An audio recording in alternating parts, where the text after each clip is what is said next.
What's up, people? So it's the B-side chat for what's the day? The Sunday. Yep, just finished the regular show. How can I forget what it is? But it's the B-side chat, and tonight's topic is going to be a little different because I try not to get too much into it. But tonight I feel compelled to talk about it.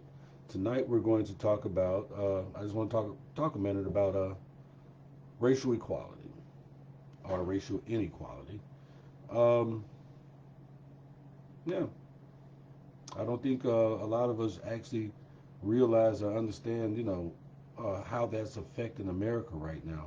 The Hey, Charlotte, glad to see you. The inequality or the equality of the racial issues in the United States right now, and how it has affected us, and how it's affecting Black people. Because see, well, I won't say nobody talks about it. Some people, very few people talk about it.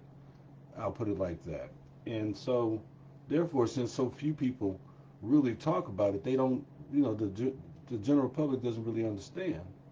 Um, yeah, I lost a viewer already. Oh well. Maybe somebody will watch this later.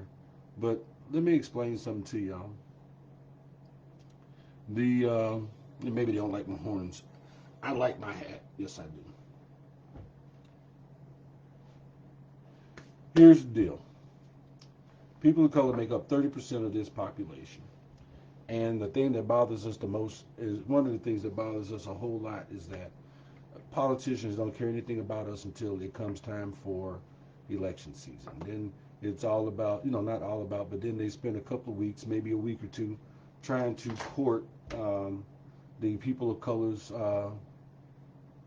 votes. Democrats automatically assume black people are going to vote Democratic. They just automatically assume it. But the fact of the matter is, the Democratic Party was formed against black people. It was formed for slavery. So there you go with that. The Republican Party, on the other hand, was for the inclusion of black people. Didn't know that either, did you? But that's a fact. But now it seems like don't nobody know which one is for who anymore, because quite frankly, neither one of the parties come looking for people of color until election time. Yeah. Here is in the other part of that I wanted to talk about is that a lot of people don't really realize how much race played into this election. People got out and voted that's never voted before. 74 million people got out and voted. That's a lot of people. I take that back. 74 million people voted Democrat. 70 million people voted Republican. That's a lot of people getting out and vote. And then too, let's not even talk about the people who voted for independents or libertarians or some other party. But I can tell you, a lot of people got out, especially on the Democratic side, got out and voted Democrat because they needed a change in this country. Because quite frankly, black people are tired. We are tired of being considered secondhand citizens. We're tired of being treated like secondhand citizens. We're tired of being treated like a threat in our own homes. This is our home, whether you like it or not. This is our home. Some of our people have been here longer than some of other people's people. Okay, some of us are indigenous. Have family members who are indigenous. Some of our people have been here since before slavery was a thing. So this is our home as well, and we're sick and we're tired of being treated like secondhand citizens. We're sick and tired of people trying to tell us that we are the problem when we're not, when we're trying to be a part of the solution. Black people are not lazy. We are resilient. We work hard. People of color work hard. We make up 30% of this population.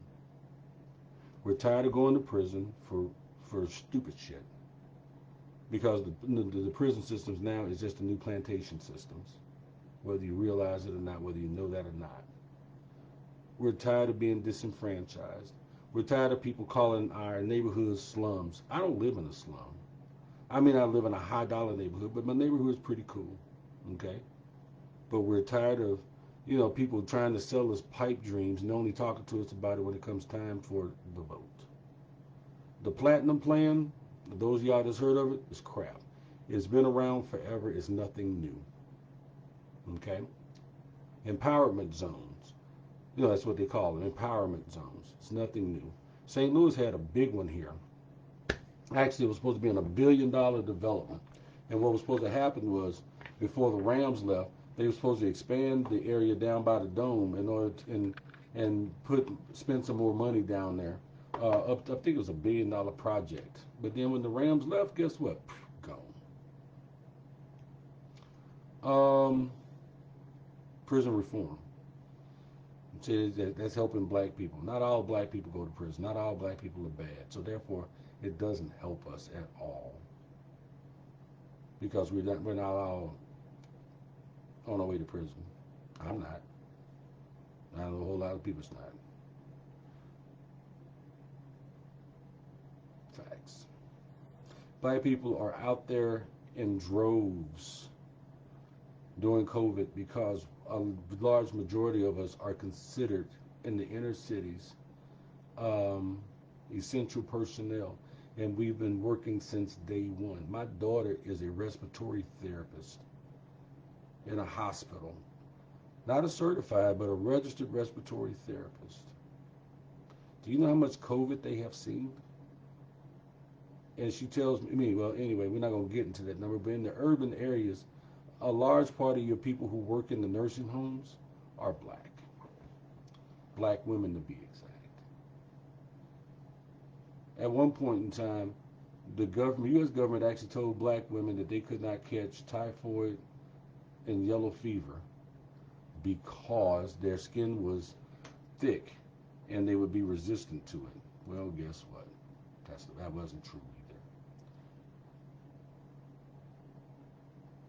either. Look, we're just tired. And we're not going anywhere. Take the time to have that hard conversation. Take the time to get to know that new neighbor down the street, a couple of houses down, that's black. Or they may be black, it may be a mixed couple. But instead of pointing fingers and spreading lies, take a minute to get to know them. You want to know something? You don't have a black friend? Inbox me. I will answer it. But I'm not trying to be the great uniter. I'm trying to help people one person at a time. I'm trying to help us as a country. So, just like this broadcast right now, I'm talking to the three of y'all, and I appreciate y'all listening to me. But until we come together, the situation is not going to get better.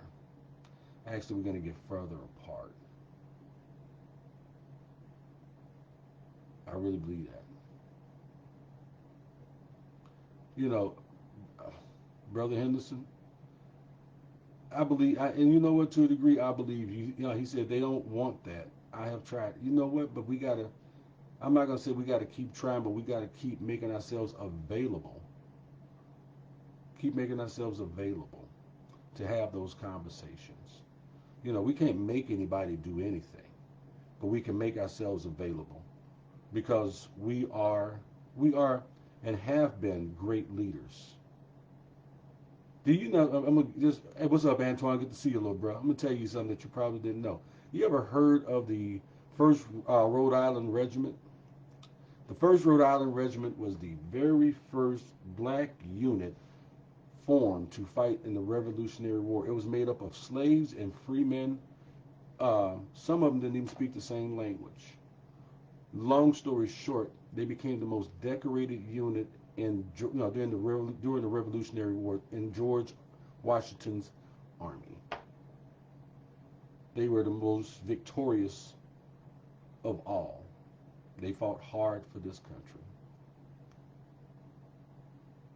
Did you know that? A lot of people didn't. But we have contributed blood, sweat, and tears to this country. And we're not asking you to give us shit. We're not asking you to give us nothing. What we're wanting to be is just treated equally and fairly. That's all we want. We're not afraid to work for our day's wage. We're not afraid to pay our taxes. We can raise our own children. We don't need you to do that either. Yeah, you're right, Sunrise, with no soles on their shoes. You're absolutely right. But we're not asking you to give us anything but respect, the respect that we have earned. Yes, we have earned the respect of this country. Whether it's black, Latino, Asians, Middle Easterners, we have all earned the right to be here. And it's not going to change. You can't just load up a boat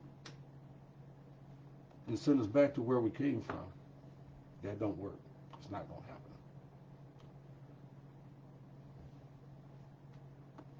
Now, the part that a lot of y'all are going to have a trouble dealing with is that, and a lot of people having troubles dealing with is that, they're saying that, people are trying to take their jobs. We can't take your jobs because you won't let us in. We can't take something that you won't let us get close to. You know, don't get me wrong. People of color do a lot of jobs that people that are not of color will not do. Real talk. But as far as those jobs that are further up the chain, how can we take them? When you won't let us in. I personally don't want a job because of affirmative action. I want a job because I earned the right to be there, because I have the skill set to be there, and I don't have a problem in proving my worth.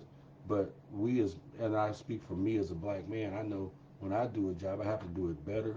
I have to do it twice as good, twice as fast, twice as strong.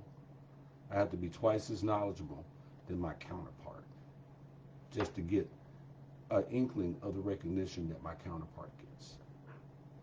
That's real. Now, as far as Kamala Harris, I'm proud of her. Not just because she's a person of color. I'm proud of her because she's a woman who has worked hard to get to where she is at. People say all kinds of things. Oh, she slept with this or she did that. Yeah, and she ain't the only one. If that is what she did, she ain't the only one. She didn't invent none of that. But she got there because she worked hard. Color doesn't have it. It doesn't even matter. But I am proud of the fact that she is of color, because now it gives our little girls something to look up, somebody to look up to and go, okay, I can get there. I can do that. And it gives little girls, regardless of their color, something to aspire to.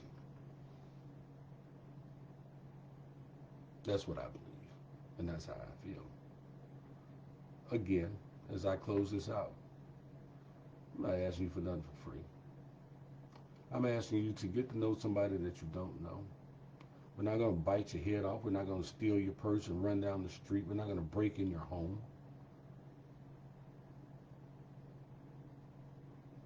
We just want a chance to be equal.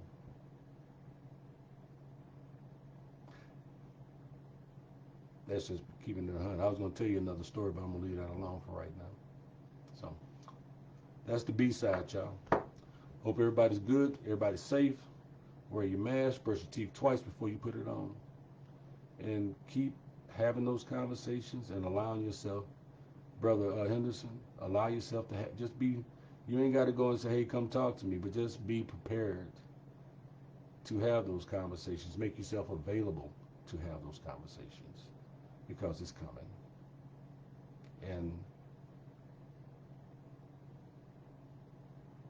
we're going to have to change this. The only way we're going to change this is one conversation at a time, one hug at a time, one tear at a time. It's not going to change overnight. And I want to be a part of the process for good. So that's what I'm trying to do. All right, y'all. God bless you.